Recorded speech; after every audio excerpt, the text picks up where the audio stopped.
السلام علیکم پیارے بہن بھائیوں، کیا حال ہے؟ خیریت سے ہو آپ سب؟ امید کرتے ہیں آپ سب خیریت سے ہوں گے۔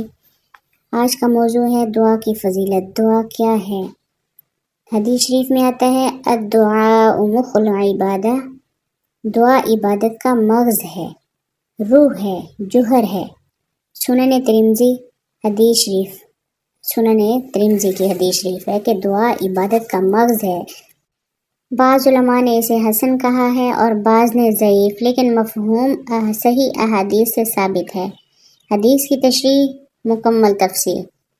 دعا عبادت کی روح کیوں ہے؟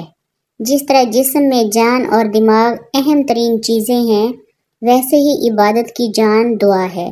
کیوں؟ کیونکہ دعا میں عاجزی، نیاز مندی اور اللہ تعالیٰ پر مکمل بھروسہ ہوتا ہے۔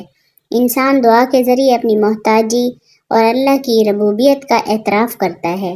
یہ وہ عمل ہے جو بندے کو اللہ سے براہ راست جوڑتا ہے، بغیر کسی واسطے کے۔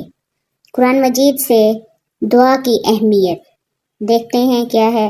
وَقَالَ رَبُّكُمْ أَدْعُونِي أَسْتَجِبْ لَكُمْ، اور تمہارے رب نے فرمایا مجھے پکارو، میں تمہاری دعا قبول کروں گا۔ سورہ غافر۔ یہ آیت بتاتی ہے کہ اللہ تعالیٰ خود بندوں کو دعا کی دعوت دیتا ہے اور وعدہ کرتا ہے کہ وہ اس کو قبول کرے گا۔ دعا نہ کرنا تکبر اور گناہ۔ اسی آیت کے اگلے حصے میں فرمایا ان الذین یستکبرون عن عبادتی سیدخلون جہنم وآخرین، جو لوگ میری عبادت یعنی دعا سے تکبر کرتے ہیں وہ ذلیل ہو کر جہنم میں داخل ہوں گے۔ یہ واضح کرتا ہے کہ دعا نہ کرنا دراصل تکبر ہے، اور اللہ کو بندوں کی عاجزی پسند ہے، تکبر بالکل نہیں پسند۔ نبی کریم صلی اللہ علیہ وآلہ وسلم نے دیگر احادیث میں فرمایا من لم یسأل اللہ یغضب علیہ، جو اللہ سے نہ مانگے اللہ اس پر ناراض ہوتا ہے۔ سنن ترمذی کی حدیث۔ اللہ تعالیٰ بندے سے دعا مانگنے کا انتظار کرتا ہے، اگر بندہ نہ مانگے تو یہ اللہ تعالیٰ کی ناراضگی کا سبب بنتا ہے۔ دعا ایمان کا مظہر، جب بندہ اللہ تعالیٰ سے مانگتا ہے تو یہ اس کے ایمان کی علامت ہے، اگر وہ اللہ کو سننے والا، قادر، مہربان اور جواب دینے والا سمجھتا ہے۔ دعا کے بغیر عبادت میں اخلاص، توکل اور خشوع کی روح باقی نہیں رہتی۔ خلاصہ یہ ہے کہ دعا عبادت کا مغز ہے، ایک مختصر لیکن انتہائی جامع جملہ ہے جو یہ سکھاتا ہے کہ عبادت کی اصل دعا ہے۔ دعا کے بغیر عبادت مکمل نہیں۔ دعا ایمان، توحید، اخلاص اور بندگی کا مظہر ہے۔ اللہ تعالیٰ کے علاوہ کسی اور سے مانگنا، یعنی دعائے حاجت یا مدد کے طور پر، اگر اسے اللہ کے برابر سمجھا جائے یا اسے غیب میں مدد دینے والا سمجھا جائے تو یہ شرک ہے۔ صرف اللہ تعالیٰ سے ہمیں مانگنا چاہیے اور کسی سے نہیں مانگنا چاہیے، جو کہ اسلام میں سب سے بڑا گناہ ہے، شرک کا۔ قرآن و حدیث میں اس کی سخت ممانعت آئی ہے۔ قرآن کی روشنی میں دیکھتے ہیں کیا کہہ رہے ہیں کہ صرف اللہ تعالیٰ کو پکارو، فادعوا اللہ مخلصین لہ الدین، بس تم اللہ کو پکارو خالص اسی کے لیے دین، عبادت رکھتے ہوئے۔ سورہ غافر۔ غیر اللہ کو پکارنے کی ممانعت، ولا تدعوا من دون اللہ ما لا ينفعک ولا یضرک، اور اللہ کے سوا کسی کو مت پکارو جو نہ تمہیں نفع دے سکتا ہے اور نہ نقصان۔ سورہ یونس کی آیت ہے۔ غیر اللہ کو پکارنے والوں کی مذمت، ان تدعوہم لا يسمعوا دعاءکم ولو سمعوا ما استجابوا لکم، اگر تم انہیں پکارو گے تو وہ تمہاری دعا نہیں سنتے، اگر سن بھی لیں تو جواب نہیں دے سکتے۔ حدیث کی روشنی میں کیا ہے؟ صرف اللہ سے مانگو۔ رسول اللہ صلی اللہ علیہ وآلہ وسلم نے فرمایا اذا سألت فاسأل اللہ واذا استعنت فاستعن باللہ، اگر جب تم اللہ سے مانگو تو جب تم مانگو تو کس سے مانگو؟ اللہ سے، اور جب مدد چاہو تو اللہ سے مدد چاہو، اللہ کے علاوہ کسی اور سے نہیں۔ من مات وہو یدعو من دون اللہ ندا دخل النار، جو شخص اس حالت میں مرے کہ وہ اللہ کے سوا کسی اور کو پکارتا ہو تو وہ جہنم میں داخل ہوگا۔ اللہ کے علاوہ کسی سے اس نیت سے مانگنا کہ وہ بغیر اللہ کی مرضی کے کچھ دے سکتا ہے، شرک ہے۔ اگر کسی نبی، ولی یا فوت شدہ بزرگ سے اس عقیدے سے مانگا جائے کہ وہ عالم الغیب ہے یا مدد کرنے والا ہے تو یہ عقیدہ شرک اکبر میں شامل ہوتا ہے۔ البتہ زندہ انسان سے ظاہری اسباب کے تحت جائز مدد مانگنا، مثلا پانی دینا، کام میں مدد، درست ہے، بشرط یہ کہ اسے مستقل نفع و ضرر کا مالک نہ سمجھا جائے۔ شرک اسلام میں سب سے بڑا گناہ ہے اور ناقابل معافی گناہ ہے۔